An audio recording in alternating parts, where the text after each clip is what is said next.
Well, hello world. Guess what? I'm on vacation the rest of this week. And I'm bored.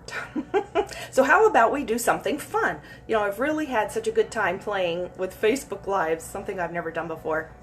And I've only done the ones on Sunday, where I sing and have a little testimony. I thought today I could do something fun. And I thought I would make some tea and some shortbread. And maybe show you how. Maybe you already know how. But maybe I know some tips or tricks that you could learn. If nothing else, you can watch me do it and have fun watching.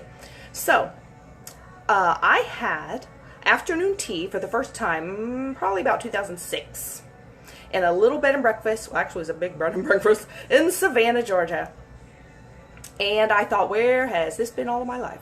I've always had tea because growing up in Southwest Florida, we always had iced tea. And of course, I knew about hot tea, and I wasn't crazy about hot drinks because I was just always too hot. So I recommend if you're going to drink hot tea, do it in the air conditioned. But I said, oh, I have to do this. It was complimentary at that bread and breakfast. So I thought, well, let's go. It's free. And oh, it was so fun. You get little miniature sandwiches and scones with jam and Devonshire cream and all kind of miniature desserts. And the first time I did it, I thought, yeah, I don't really like hot tea. So I added water. That was exciting. Well, I loved the whole experience so much. Everything is elegant. It's the nice china. It's so fun. You get assortment of things instead of just like one sandwich of one kind. You get all these little tastes of all these little things. And I said, oh, I've got to do this again. Only I didn't live there, and so when I got home, I had to find a way to have it again or make it. You can do it yourself. But I thought, I got to find a way to like tea hot. And I found out by I joined a couple of Yahoo groups of people who did tea, and I asked them questions, and I went to the library and I checked out every book they had on tea that there was, and I read them. Most of them are just cookbooks with how to cook different things for tea, and that was fun too, because you can just look and say, oh, this one sounded good, that one sounded good, and I made copies of, I wrote down the ones I wanted to do. And so, hi Jenna, I see you. And so I also got a bunch of books about tea from Interlibrary Loan. If you've not discovered Interlibrary Loan from the library, you can check out any book in the world, just about. You just have to request it from your local library. Go there, say I want Interlibrary Loan. You can even do it online from the library site. I've read close to 300 books about tea. Oh, let's see. You're waving. I know this is the way I'm supposed to be able to wave back. Let's see if I can wave back. Nope. Here, I like your comment. There you go.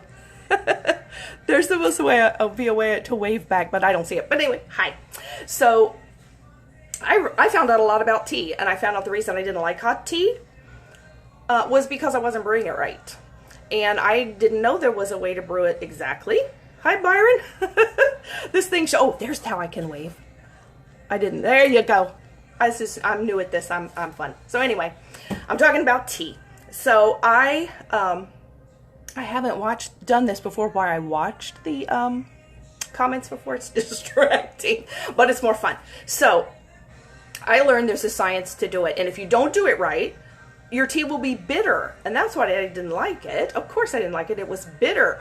So I also found out there are different kinds and different brands of teas, not just the simple ones. There's a lot in the grocery stores now, but a long time ago there wasn't.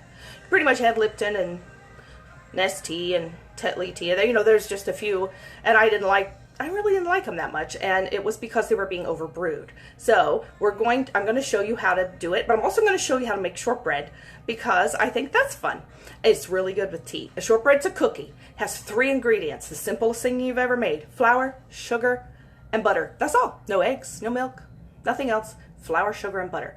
So I'm going to turn this around here. I've already got let's see if I can figure out how to do it. I know there's a way to flip it around, and I don't know how to do it. Oh, here it is. There we go. Okay, so here we have my mixer. I've already got butter and sugar in there. And so I got this recipe from that bed and breakfast in Savannah because they gave out their recipes. And they told me you can beat the sugar in the butter as long as you want to, and it'll be more fluffy. But once you add the flour, don't overbeat it or it'll be tough. So I've already beat the sugar in the butter, and the reason I did that is because this thing is really noisy. So I'm going to put my flour. Now the recipe for this, I'm only making a quarter of the recipe because I'm here by myself and I don't want to eat a ton of cookies. So but the regular recipe is 2 cups of flour, 1 cup of butter, and a half a cup of sugar. So you mix the butter and the sugar by itself, and you just mix and mix and mix and mix and mix it, and then you barely mix it once you add the flour. So I'm going to turn it on. It's going to be loud.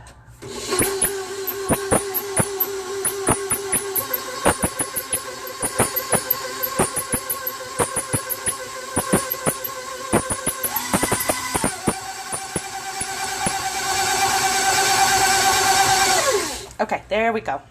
And you don't have to over mix. And it's going to be kind of crumbly. I'm going to show you like this. Oops, it's not on camera. There we go. See how it's kind of flaky, crumbly? That'll be that way. That's okay. It's a dry cookie. I'm going to take it off. Then I'm going to get rid of this. Then I have my sheet cake. Now this is a gigantic sheet pan rather. You don't need this big a pan, but it's what I have. And it's a flat one, doesn't have edges. You can use them on the edges. I'm just going to take this dough. You see there's not a whole lot of it because I only made a quarter of the recipe. And I'm going to put it in the pan. And see how crumbly and fall apart? That's okay. Because it's got so much butter in it, it's going to bind together. So you take it. I'm just making sure you can see what I'm doing. This is a tiny batch. Pat it out, kind of sort of mix it together a little bit if it needs to be. Just press it down, kind of make it, you don't want it too flat, say like a 1/2 inch high or something. Doesn't have to be shaped any special way either.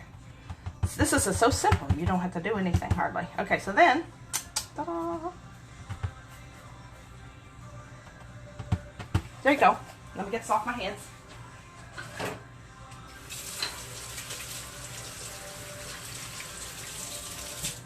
It's a little messy.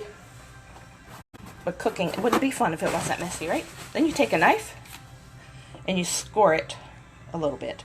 This is so you can cut it later. You can do any shape you want. You can do square, you can do diamond, you can do rectangle, it doesn't matter. Just kind of put lines. And I'm doing little tiny pieces. It is a little crumbly, that way it won't, it's kind of bite-sized is what I'm doing. It won't make such a mess. I'm going to get some sugar.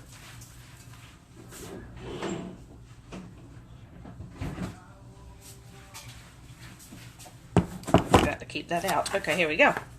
I'm going to sprinkle a little on top. Doesn't matter how much. A lot of it's going to kind of fall off when you cook it anyway. Press it in a little bit. There we go. And we'll put it in the oven.